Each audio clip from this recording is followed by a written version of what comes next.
friends, welcome back to my channel. The video is finally here.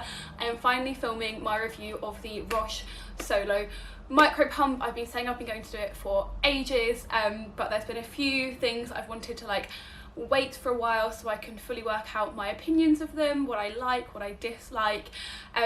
If you're new here, this is my first ever insulin pump. I got it just over 5 months ago, and so I've been documenting my transition from multiple daily injections to using the insulin pump and that journey as a diabetic who's been diabetic for 16 or 17 years now. So I'm going to discuss just the specs and the actual tech behind the pump first, and then after that I'll go into the pros and cons and explain some of those features a little bit more.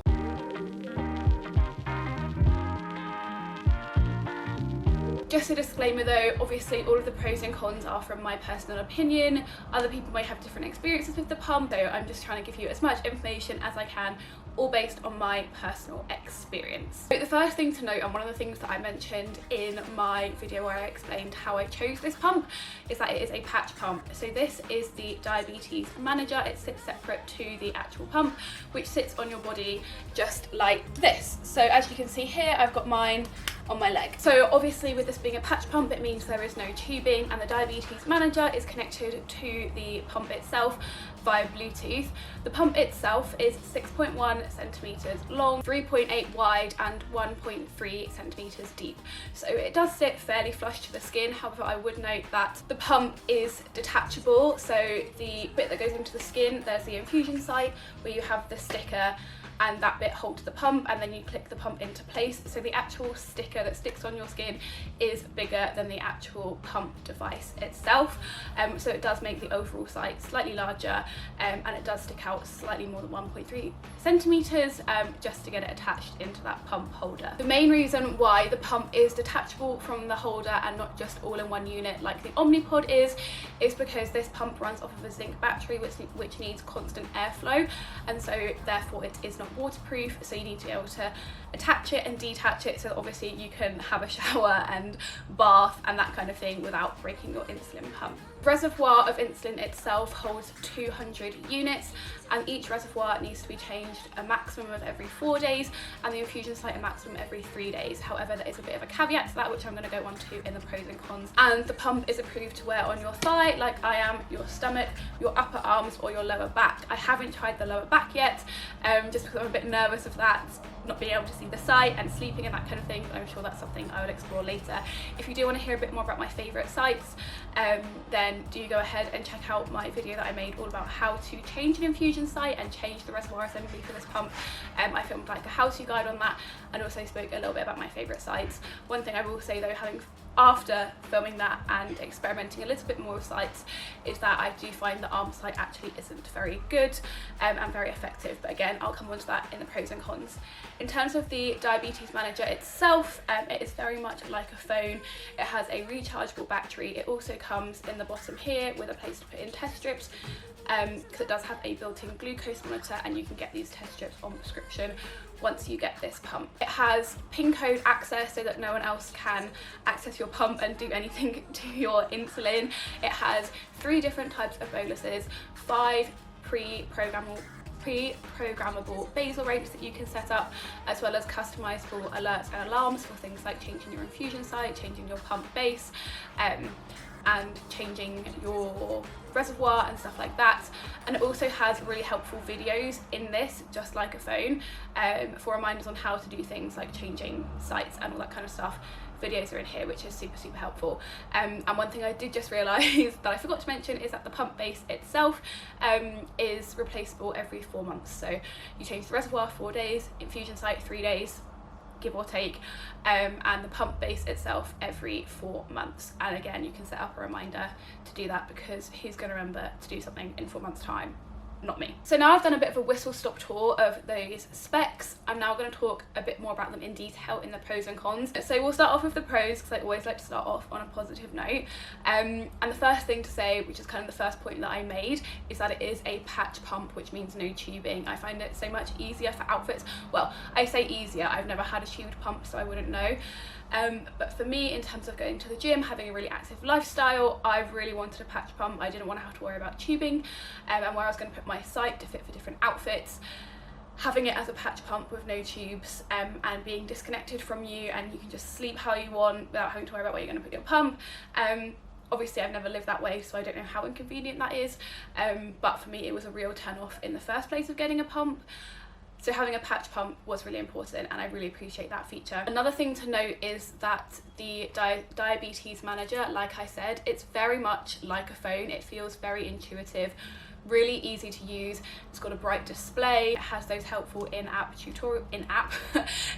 literally speaking as if it's a phone, like built-in training videos, and yeah, I just appreciated this being so user-friendly. Having those customizable alarms and reminders has been really helpful for me for things like having one every 2 days to change my infusion site, every few days to change my reservoir, and that kind of stuff has been really, really helpful. I know some of the user aspects of it and the user aspects that I like, but in terms of how you can actually manage your diabetes with this pump, it has 5 different basal profiles, which I absolutely love.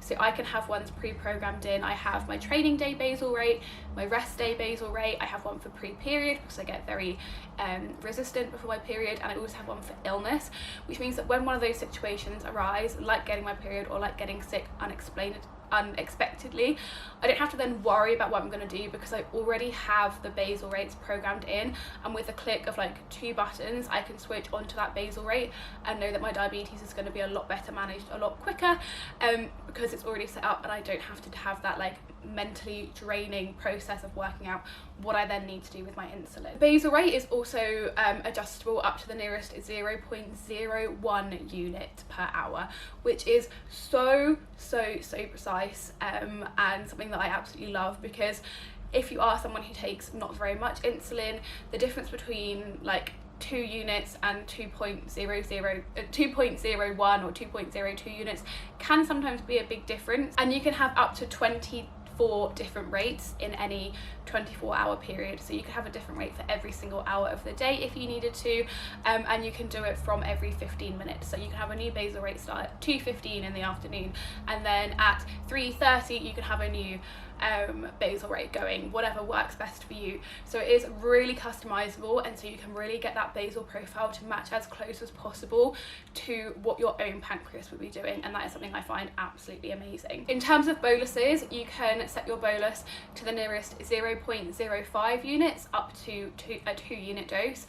From a 2 to 5 unit dose, it's the nearest 0.1 unit, and after 5 units it's to the nearest 0.2 units, which is still incredibly precise considering on pens the closest you can get is half a unit. So when you're doing less than 2 units of insulin and you can get it to 0.05, makes the absolute world of difference. You can be so much more precise with your insulin dosing and avoid like minor lows or minor highs that you might otherwise get from not being able to give such a precise dose with an insulin pen. You also have 3 different options for a bolus, and this is like game changing for someone who used to be on insulin pens, and it was like you give the insulin and that's it. So with this pump you can either do just a regular bolus, you put in how much you want, it goes in, done. There's also a multi-wave bolus where you can set a bolus amount, for example 5 units. You can have a set amount to go straight away, so maybe you want 3 units straight away, but you're having a high fat meal. You can then program those other 2 units to go over a set period of time, and you can customize that period of time to the nearest 15 minutes. So in this example I could have 3 units straight away, and then I could set 2 units to be delivered to me over the next 1 hour and 45 minutes. That's super helpful for things like high fat foods, pizzas, if you're having a really carb heavy meal or not so much fibre in a meal. Having a multi-wave bolus is so useful, and if you've seen any of my vlogs you know I use them multiple times a day, and it's so much nicer than having to inject 2, 3 or even 4 times if I'm having a takeaway or something like that. And then the last bolus is one that I don't use very often at all, but it's an extended bolus. So it's similar to the multi-wave bolus, except you don't have that upfront amount. You just put in, you want 5 units and you say you want it to be delivered over an extended period of time. So you can have 5 units delivered over 5 hours, and it would be essentially a unit per hour, but like drip fed more regularly.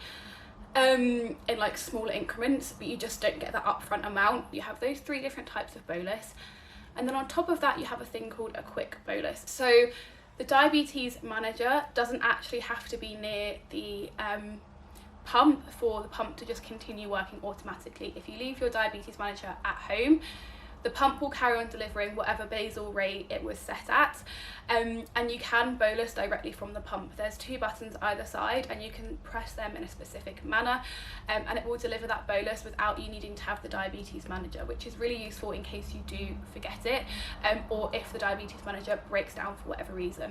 Obviously you want to have the diabetes manager like with you as often as possible, because you can't change anything like your basal. If you needed to put on a temporary basal, or you needed to have the carb calculator that is in here to work out your bolus or anything like that, you can't change anything. Like, the pump will just continue on whatever settings it was on when it was last in range of the diabetes manager. So you do want to keep this with you obviously as much as possible, but if you are in a tight spot and it has broken or you have forgotten it, it will continue to deliver that basal, and you can do a bolus if need be direct from the diabetes manager, from the pump on you. Another thing that is really helpful is that, because unlike the Omnipod where everything's all in one unit with all the insulin in and it's all the infusion site is all together in one lump stuck onto you, because this is detachable, it means that if, for example, you have a bad site, you can just put a new infusion site on and all the rest stays the same, so you don't have to change your reservoir or anything like that. And changing the infusion site is actually really quick and easy. Again, go and check out the video that I made explaining how to change a site, if you would like to see how that works, but it is super quick. And so yeah, if you have a bad site, it's just a case of put the new one on, move the pump from the old site to the new site, and you don't have to think about like getting more insulin or anything like that. Like, the reservoir will remain as it was, exactly at the same amount of insulin as it was before, you just move it over. One other thing that I forgot to mention about the boluses is that you can program different functions so that for different situations to alter the bolus by a certain amount. I realise that doesn't make so much sense. So for example, I have a function called illness, which is set at an extra 50%. So if I calculate the bolus from my pump and I know that I'm ill, I can put on that illness setting and it will automatically add 50%. And this is really helpful for loads of different stuff. So for example, you can have one that is like minus 50% for exercise, and you can do that to the nearest 5%. So if you know that after a HIIT session you tend to go really low, you can calculate your bolus for whatever meal you're having after that, put on like a minus 60%, and it will automatically calculate that dose. Whereas if after a weight training session you go high, you can put on like plus 20% for weights, and you already have those programs set in, and it will apply that percentage to whatever bolus dose you calculate. Speaking of that, another thing that I didn't mention that just completely escaped me because I use it so often I didn't even think of it as a feature, is obviously the bolus calculator. It's really, really helpful. You just plug in your carbs, again, whatever your blood sugar is. You can either do a finger prick and the blood sugar will obviously come up if you use the strips to put into the diabetes manager, or you can just type in whatever your reading is from, say, your Dexcom or your Libra, or a different blood glucose monitor. So you get your blood sugar reading, put it into the pump, whatever carbs you're having, you can apply a different percentage to it if you're in a situation like post-exercise, or you're ill or pre-pooed and you have a pre-made percentage for that, and then it will calculate that bolus for you, taking into account obviously any insulin that's already on board, and that's just like mind-blowing for someone who's been on MDI for 17 years and having to do all those calculations and never being really exactly sure about insulin left on board, and all that kind of stuff. So that is a really, really, really helpful feature on this pump. I believe you have it for most pumps, but yeah, having those percentages that you can add to this one, and having the option to do a finger prick directly into the pump is super, super useful. And the very last thing I wanted to mention in terms of the pros is that the customer service is really, really good. They have a 24/7 helpline if you have any tech issues. I had one in the middle of the night recently, which I'll go into in the cons, but yeah, you just phone and they're really helpful. They're really happy to send out anything new that you need, anything you need replaced. They have loads of knowledge about loads of different things you can try to get things to work again, and yeah, they're really friendly, really helpful. The customer service is, I would say, top notch. Okay, so now we've gone over the pros. I'm going to dive into the cons. So obviously there were a lot of pros in terms of how the pump functions and calculates basal and bolus doses. I absolutely love all of those features of this pump. However, there are a lot of cons. So the first thing I'm going to mention is going back to the point I said about customer service. When I had that issue in the middle of the night, my pump sometimes just turns itself off. I will log in, put my PIN in to the diabetes manager, go to take a bolus, and it will just shut down. And then you have to go through all the faff of turning it back on. It takes a little while to turn itself back on. By then I've lost like 5 minutes of my pre-bolus time and I'm hungry and I just want to eat, but you're waiting for this to like turn itself back on and sort itself out.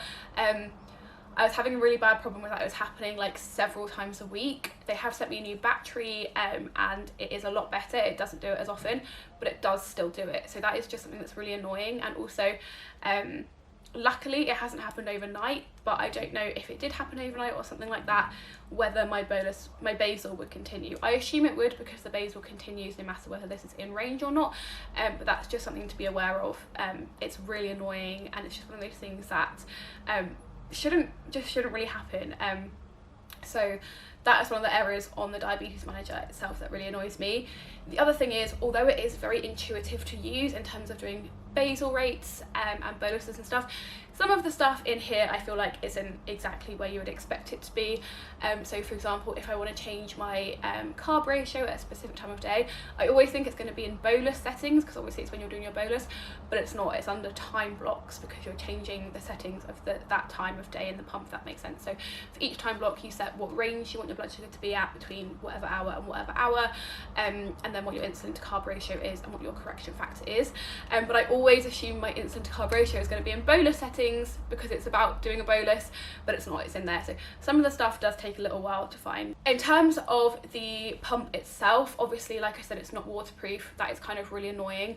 I did really want the Omnipod, to be honest with you, but my clinic doesn't offer it. I know 100% whenever I go on holiday I will have to go back 2 pens, because I can't, like, I love the water, I love to swim. What if I want to go snorkeling for 2 hours? Like, I can't not have my pump with me, because it does need that airflow to that zinc battery. And because of that, also, I have been advised not to wear really tight clothes directly over the pump in case it restricts the airflow. So again, it's just something that's always in the back of my mind when I'm wearing leggings in the gym. If I have it on my leg, and they're like compression leggings, I'm always like, oh, is my pump getting enough air?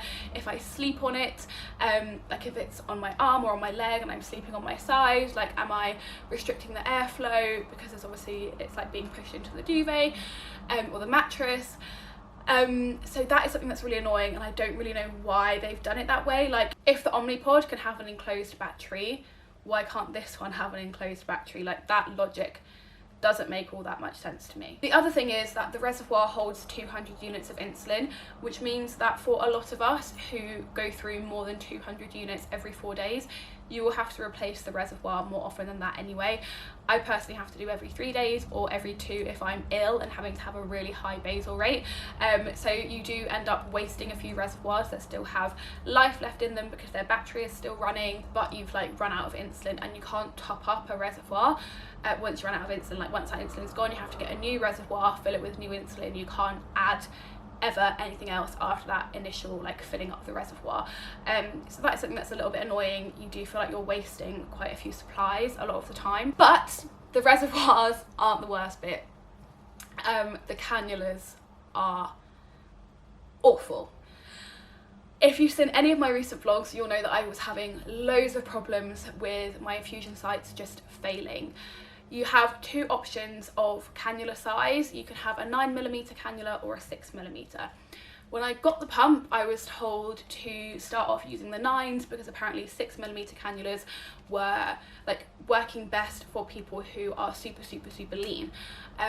So I used the 9mm ones, and I would say I would have 2 to 3 sites per week that would fail early.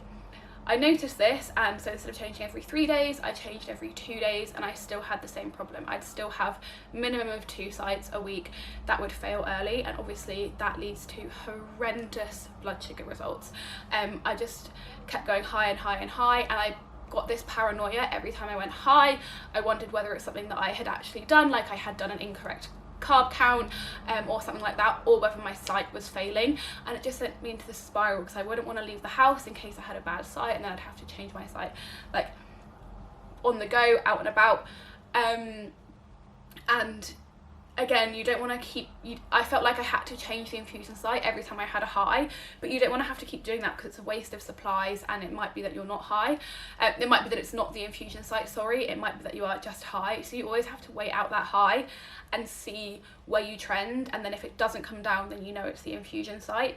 But a lot of the time it would happen overnight, so I'd wake up and I would have been 20 for the entire night because my Libra alarms only go off once. Go and watch my Libra 2 review video if you want to hear me ranting about that situation as well.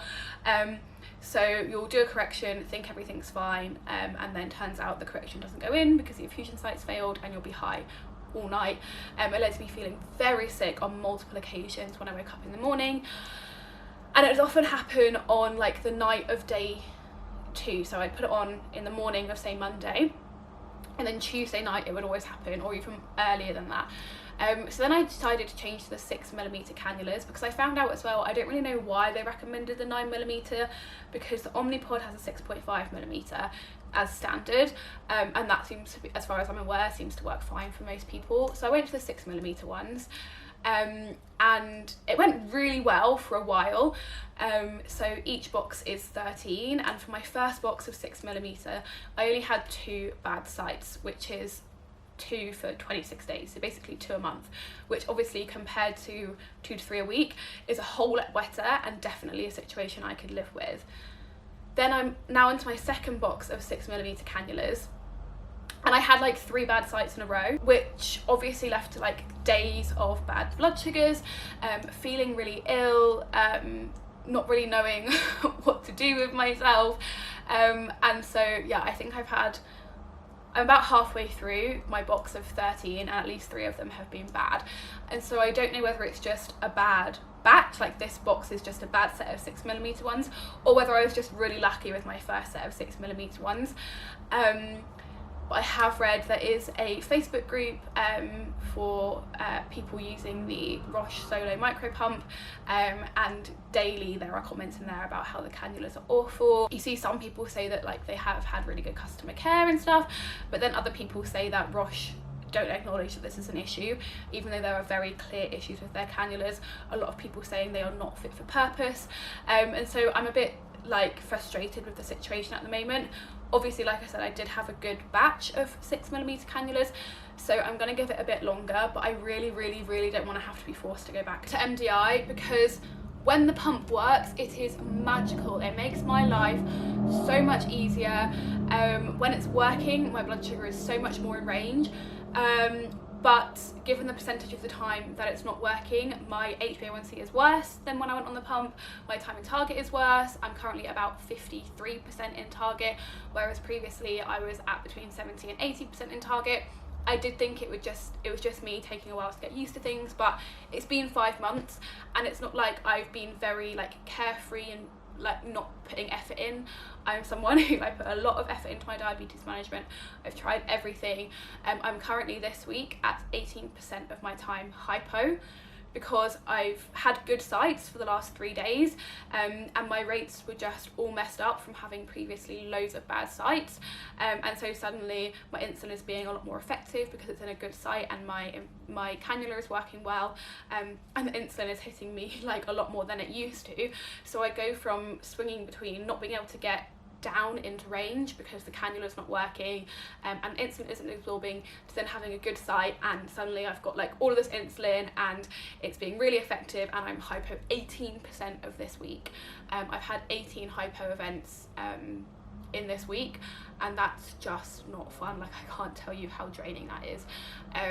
So that is a massive problem for me with this pump. And the other thing with that problem is that obviously, like I said, I've gone from changing my site every 3 days to changing every 2 days. However, when you have a bad site every now and then, it probably means doing like 3 to 4 to even 5 site changes a week if you're doing every 2 days, plus changing out the bad ones, which is not a pleasant thing to have to be doing all the time. It takes up your time.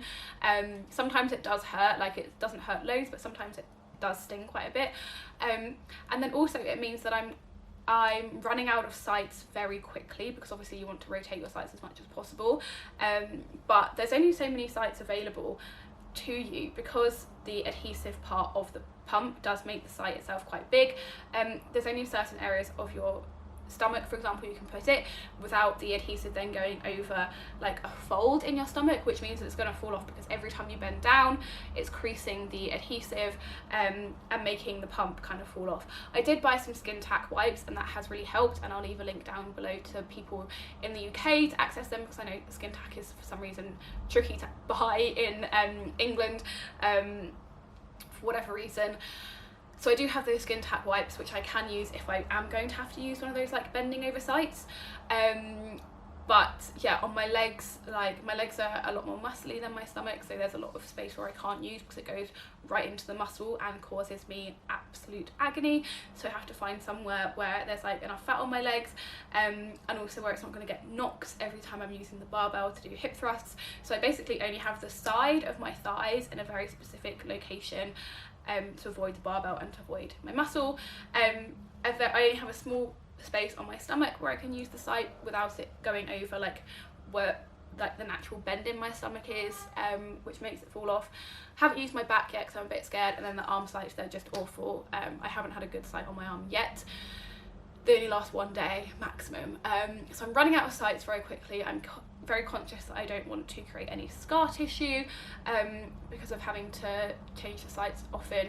And also, if you are someone who is sensitive to adhesive, it is a very large, well, I say very, it's a fairly large patch of skin that is covered by the adhesive, so that is something to consider if you have sensitive skin and you struggle with things like the Libra or the Dexcom or anything else that you normally have stuck to you for your diabetes. So with all of those pros and cons being said, my final kind of thoughts on this pump are that I was so excited to get it. Obviously, it being my first pump, I was so excited to move from MDI to pump therapy, and the fact that it is a patch pump, I was so excited about that. However, in practice, I would not recommend it. I know I've only had it for 5 months, but the problems with the cannulas are just too severe for me to recommend this pump to anyone. It's honestly caused me quite a lot of stress, and I'm going to keep persevering. I am really hopeful that this box of 6mm ones is just a bad box, and that going forwards the 6mm ones will work a lot better for me.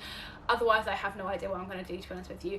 I am now going to start a log of when I have to change all of my sites and noting when it's a bad site that is replaced, so that I have evidence that I can provide to Roche first of all, so they can take this feedback on board and understand that their cannulas are not fit for purpose in their current state for this particular pump, and also to my diabetes team, because I desperately do not want to go back on MDI.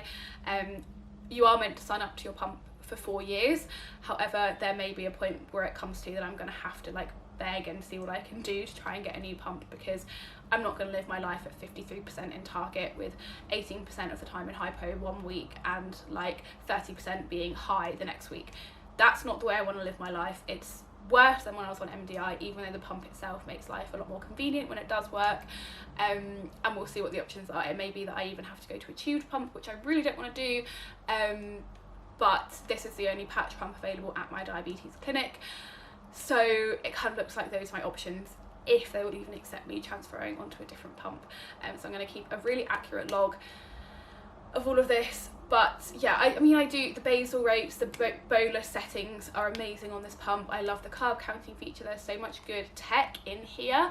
They just need to get the cannulas up to scratch. Like, if the cannulas worked along with this tech, I would say the pump is amazing. But for me right now, it's just, I can't say that. I can't recommend it.